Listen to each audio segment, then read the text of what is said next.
What's up, guys? For today's knife review, we're going to be doing another 1-year update of a cold steel knife. This one is the Immortal, and if you follow me on Instagram, I kind of gave you a little sneak preview at today's review. But before we get started on the review, as always, let's do a quick 360. One thing I've noticed with these satin finish knives is that because the reflection is so strong, it kind of messes with the light adjustment on the camera. So hopefully I'll be able to avoid that. But yeah, just a very clean looking knife. Alright, let's roll into the review. So first talking point is price. MSRP on this knife is $210. However, realistically for retail, you're looking at about $95 to $110 depending on which version you get. I believe they're out of stock most places, however Amazon they are still available. Next talking point is dimensions. Let me go ahead and pull those out for you. So we're looking at a blade length of 4 inches and then a blade thickness of 0.14 inches, a handle length of 5 inches, and then an overall length of 9 inches. So this is not a small knife. I mean, small and cold steel don't really go hand in hand, with some exceptions, but yeah, be prepared to get a very substantial piece of steel. Alright, next talking point is weight. So let me go ahead and pull out my tactical scale.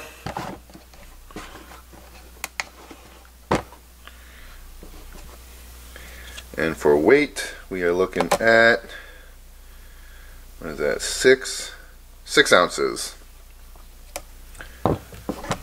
So, you know, not light, but considering you're getting a 9-inch knife, that's actually quite respectable. I'm okay with 6 ounces. It's like having 2 really light knives in your pocket. Next talking point is blade steel and handle material.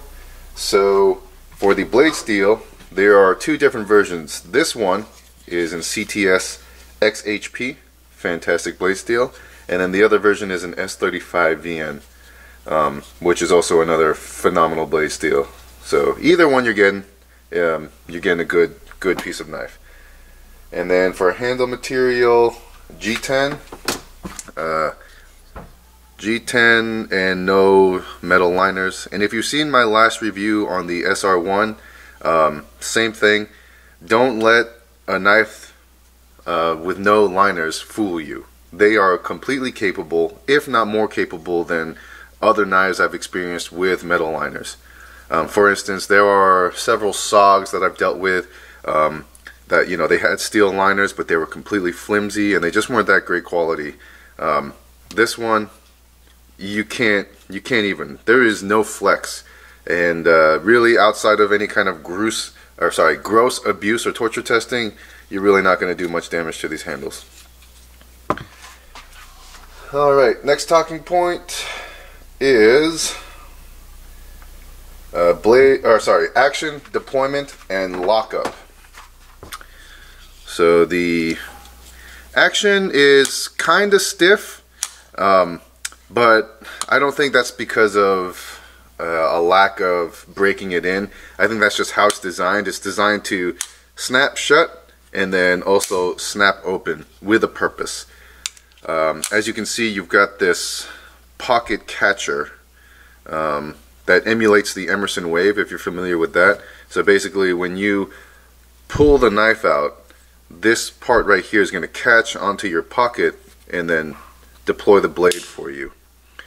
So it's very good for tactical purposes, maybe not so much for just normal everyday use, but that's why, in my opinion, the action is a little bit stiff. But really, other than that, it's still not that bad. As long as you are forceful and deliberate with your actions, you will have no problems. And lockup, what can I say? It is the triad lock, so fantastic. You really can't beat that. No wiggle whatsoever. So deployment is, in my opinion, it's alright, it's decent. And then for lockup, there is no comparison. Alright, next talking point is ergonomics. Ergonomics, I think, is probably one of the weaker aspects of the Immortal, just because you can see this is designed to emulate the Roman, what is it, I don't think it's the gladius, but the Roman style sword handle. So it's really, its main purpose is to be held in a hammer grip, right? Either like this or in a reverse hammer grip. And like this, it's perfect. But I mean, in real life, the majority of the population, who is really holding a knife like this, right? This is to attack, to, you know, stab someone or penetrate. In reality, most of us normal people are just using it for whatever you would use a knife for, you know, for food prep, for basic cutting tasks. So it, you know, it's not super uncomfortable, but it is one of those things where this is a war fighting knife. So, you know, there's some things to be desired when it comes to normal cutting tasks and whatnot, just because it's not designed to be held in any other grip other than in a hammer grip like this. But with that being said, you've got this forward finger, or this finger choil right here, and it does sit very securely in your hand. And you know, I am just being a little bit overly nitpicky on it, just because that way you are not caught off guard when you do, if you do buy this knife. But as you know, functionality, it still operates great. So don't let the ergonomics portion of it deter you from buying it. Next talking point is pocketability. The G10 is a little bit grippy, but it'll still slide in and out of your pockets just fine. And another great thing is you do have a fully ambidextrous pocket clip. So just take out these two screws and put them on the other side for a left pocket carry. No complaints with pocketability.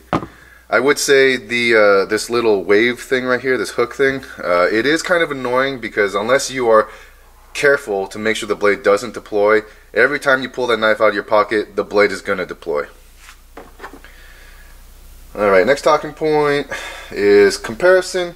So the knives that I have for you today to compare is my Ontario Rat 1, just because I feel like this is a fairly common knife that a lot of people have. So this is what it looks like side by side. And the Rat 1 is no chump itself. It's not a, you know, obnoxiously large knife, but it's not a small knife either. So it just goes to show that not a small knife, even like, and it's a larger knife than the Rat 1. So there you go with the Rat 1. And then I've got a Manix 2 XL.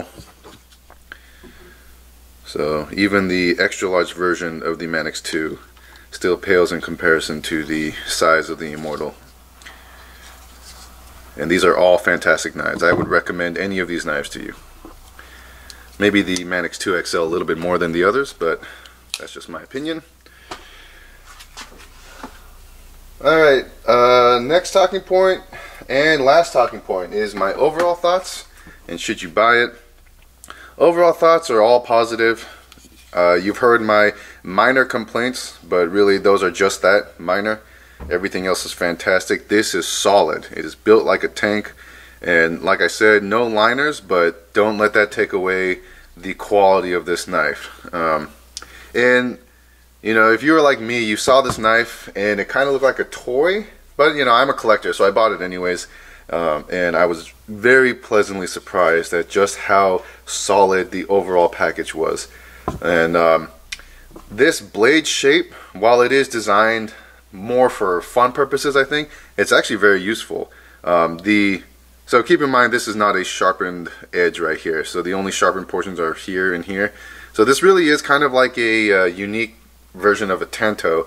So you've got a very defined point here, and then an exceptional cutting blade here, or cutting edge here and here, for utilitarian purposes and for tactical purposes.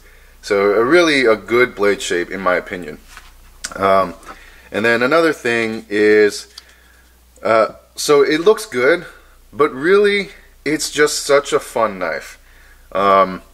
This really makes me reminisce about the days when I was a kid, and you know, you pick up a stick in the woods and you just pretend like you're a soldier in olden times fighting with your sword.